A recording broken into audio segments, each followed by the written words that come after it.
취업할 때 그런 생각 드시잖아요. 내가 이게 잘하는 건지 모르겠고 이게 과연 10년 뒤에 돌아봤을 때도 이 회사로 여기 취업 준비를 하는 게 과연 잘하는 짓일까? 라는 생각이 드실 텐데 안녕하세요, 로미입니다. 제가 취업 활동을 2009년 하반기에 했어서 11년 전이에요. 그 사이에 이 시기를 돌아봤을 때 나는 과연 타임머신을 타고 11년 전 구직 활동을 하던 시기로 돌아간다면 그 똑같은 회사에 취업을 할까? 라는 생각을 해봤어요. 참고가 되시지 않을까 싶어서 만들어봤습니다. 저는 마케팅 쪽으로 가고 싶었던 사람이고 유학을 가고는 싶은데 1원 한 푼 돈이 없다 보니 일단 돈을 모아서 유학을 준비하자. 유학을 가려면 정말 최소한 아무리 장학금을 받더라도 3천에서 5천 정도는 있어야 된다 라고들 하길래 돈을 모으기 위해서 취업을 하자라고 생각을 했었거든요. 취업하고 초반에는 후회 많이 했어요. 내가 왜 굳이 여기로 취직을 해서 이게 과연 잘하는 짓일까? 지금 더 공부하고 있어야 될 타이밍에 내가 여기에서 시간 낭비를 하는 건 아닐까? 과연 나의 젊음을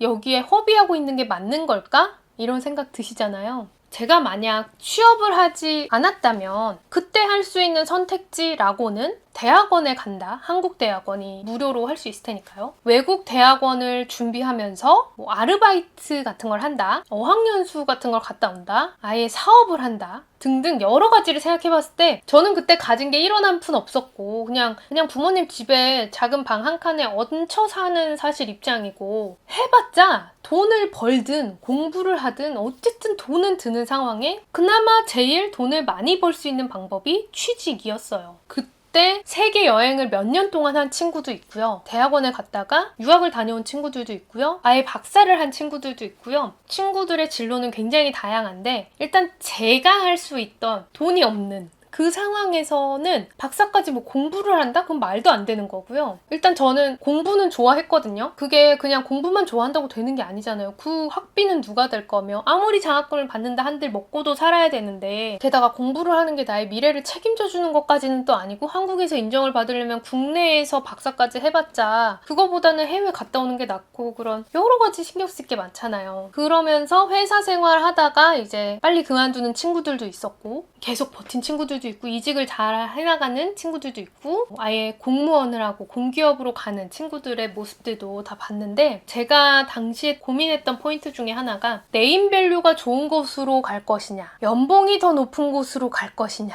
의 고민이 있었어요. 저는 마케팅이 하고 싶었던 직무의 특성 때문에 저는 네임밸류는 좀 떨어지더라도 연봉이 좀 더 높은 곳으로 선택을 했었고요. 지금 생각해봐도 그 네임밸류보다는 그곳을 하길 더 잘한 것 같아요. 하면서 근데 또 갈증이 생긴 거죠. 근데 여긴 네임밸류가 너무 떨어져 라는 생각이 좀 들었고 이제 이직 좀 해볼까? 라는 시점에 정말 운이 좋게도 네임밸류 있는 곳에 제안을 받게 돼서 오게 됐는데 생각보다 우리나라에 네임밸류는 그렇게 뛰어나지 않지만 연봉도 괜찮고 복지 괜찮은 중견기업들이 꽤 있거든요. 대학생들은 잘 모르지만 막상 들어보면 연봉도 높고 굉장히 탄탄한 회사들이 있어요. 그런 데에 취직을 해서 일단 돈을 모으고 자기 직무 역량을 강화하면서 역량을 키우는 건 굉장히 도움이 된다고 생각합니다. 물론 멘탈을 잘 부여잡아야겠지만요. 그래서 결론적으로 저는 그때 아주 작고 귀여운 월급이지만 그 월급들을 모았기 때문에 제가 그 돈을 가지고 전세를 구할 수 있었고 둘이서 같이 열심히 남편이랑 모으니까 또 집을 살 수 있었고 물론 대출을 많이 껴서 했지만 그런 과정들이 있었기 때문에 내 집 마련을 키워나가는 과정도 할 수 있었고 회사에서 욕할 일들 많죠. 힘든 일들 많지만 그 과정에서 분명 내가 배운 게 있어서 11년 전의 저와 11년 후의 저는 완전 다른 사람에 가깝죠. 생각하는 사고방식, 문제를 직면했을 때의 자세 그런 것들이 완전 진짜 강산이 변하는 10년 동안 직장 생활을 하면서 생각보다 나름 배우는 점들이 많으니까 내가 좀 더 인간적으로도 성숙했구나 라는 생각이 들고 내공이 쌓였다는 생각이 듭니다. 그래서 정말 만약 사업을 할 수도 있을 거 아니에요. 근데 20대 어릴 때에 사업을 했다고 생각하면 패기는 있을 수 있겠지만 부족한 점이 많았을 텐데 지금 한다면 그래도 나름의 경험과 사회생활, 물정을 알고 나서 하는 건 또 다른 것 같아요. 저는 그때 해봤자 별거 못했을 것 같아요. 솔직히. 그때는 그냥 일단은 그래도 취직을 해서 내가 스스로 돈을 벌고 그걸 모아서 내가 원하는 것을 하는, 그 원하는 게 유학이 됐건 여행이 됐건 결혼이 됐건 내 집 마련이 됐건 그 목표를 이뤄나가는 돈을 모으는 과정과 남의 돈 받는 게 진짜 힘들다는 그런 경험들이 필요하다는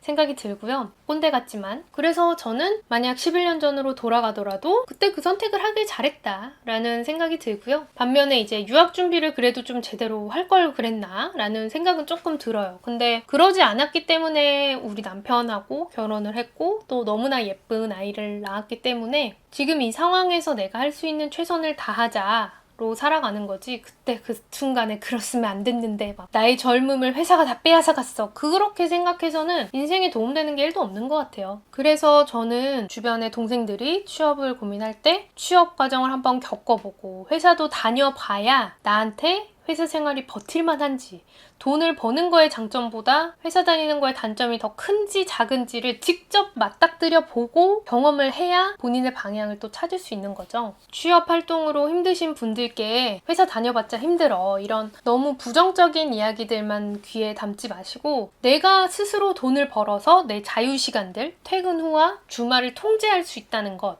내 마음대로 내가 시간을 보낼 수 있다는 것의 자유를 누리셨으면 좋겠고, 특히 오랜 기간 공부했던 석사 박사했던 분들은 그런 얘기를 해요. 계속 공부할 게 워낙 많아서 퇴근이랄 게 없는데 회사를 다니면 퇴근하고는 아예 잊고 있을 수 있어서 좋다. 자기 사업하시는 분들도 마찬가지거든요. 아무리 내가 퇴근을 한들 계속 그 내 사업인데 내 수익과 관련된 거니까 계속 생각을 해야 되고 작업을 해야 되는데, 공부나 사업과는 다르게 회사의 일은 그래도 퇴근하고 나만의 시간을 보낼 수 있고 주말만큼은 내 마음대로 그 번 돈을 가지고 자유롭게 생활할 수 있다는 거에 장점이 굉장히 큽니다. 그리고 저도 어릴 때는 이해가 안 갔는데 회사 조직이 주는 혜택이 엄청 커요.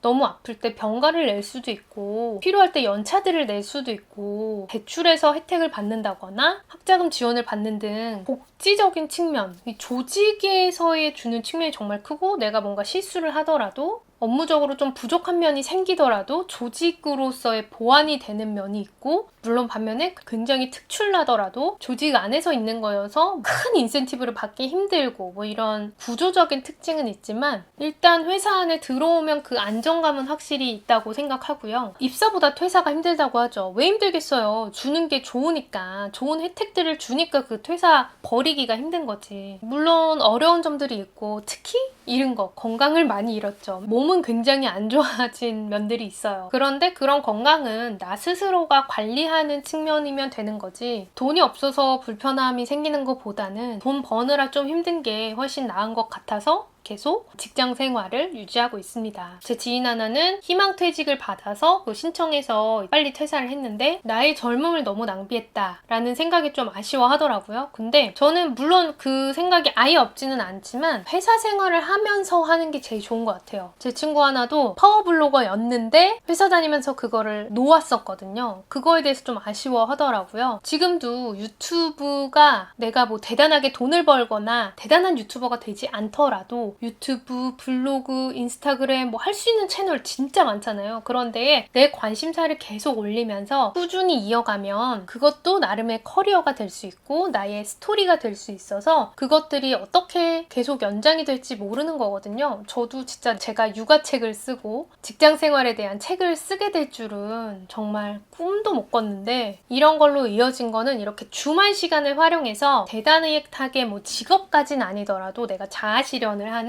기록을 남기는 그런 측면의 활동들을 하다 보니 새로운 기회들이 오고 이게 삶에 굉장히 큰 낙이 되고 즐거움이 된다는 거. 취미 활동을 좀 더 적극적인 거를 해보시는 걸 추천을 드리고, 아직 구직 중이신 분들은 그래도 힘들더라도 여러분이 부족해서가 아니라 지금 사회가 너무나 일자리가 없는 사회라는 거, 그러니까 내 자존감을 떨어뜨리시지 마시고 나 그동안 뭐 했지?가 아니라 나름 열심히 살았는데 지금 환경이 이런 거야 라는 점 잊지 마시고 너무 자신을 몰아세우고 다그치고 그러지 않으셨으면 좋겠고요. 회사 생활을 하시는 분들은 회사 생활 정말 힘들지만 이 돈을 잘 모아서 굴리면 이것이 나에게 새로운 기회를 주고 나중에 안정감을 줄 수 있고 이 돈을 모으면서 내가 취미로 자기계발로 주말에 시간을 조금씩 할애해서 투자해보자, 그런 말씀을 드리고 싶습니다. 그래서 제가 아쉬운 부분은 좀 더 일찍 블로그를 제대로 시작할 걸, 운동을 좀 더 해뒀으면 좋았을 텐데 뭐 이 정도의 아쉬움이지 그렇게 막 내가 11년 전에 괜히 여기로 취직을 해서 나의 젊음은 다 날아갔어 이런 거 아니에요. 생각보다 장점도 많으니까 이렇게 회사 생활을 많은 사람들이 하고 있는 겁니다. 사람들의 선호가 많은, 수요가 많은 거에는 다 이유가 있는 것 같아요. 궁금한 점 댓글 남겨주시고요. 시청해주셔서 감사합니다.